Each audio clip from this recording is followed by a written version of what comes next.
Au stade du Rhône, les minutes s'égrènent avant le top départ des 6e mondiaux d'athlétisme paralympique au sein de la cité rhodanienne et tous les participants appréhendent cet événement, mais chacun à sa manière. Forcément beaucoup de stress parce qu'on nous confie des grosses responsabilités, on nous confie de gérer une délégation et donc forcément il faut qu'on soit à la hauteur.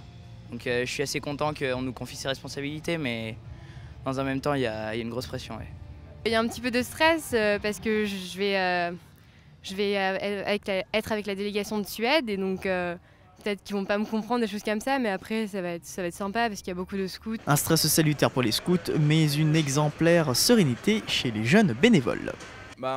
Nous les bénévoles on attend ça depuis longtemps parce qu'on a pas mal travaillé autour du site, donc on attend que les compétitions commencent pour être dans les compétitions et voir les athlètes courir. Tout le monde est coopératif, bonne ambiance. Dans mon cas, on s'entend plutôt bien et ça se passe bien. Oui.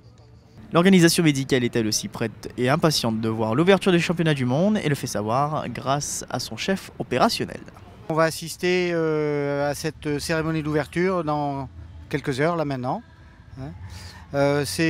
Pour moi, ça fait plusieurs cérémonies d'ouverture que j'ai fait, que ce soit aux Jeux paralympiques ou à d'autres championnats du monde, avec depuis 10 ans une évolution du sport paralympique et de l'athlétisme qui est très important. Et on sent déjà dans cette cérémonie d'ouverture que ça va prendre une ampleur nettement plus grande qu'il y a 10 ans. Effectivement, une décennie après les mondiaux de Villeneuve-d'Ascq, la métropole lyonnaise s'apprête à faire flamber toute la planète athlétisme et l'élever au plus haut sommet, et cela durant ces 10 prochains jours.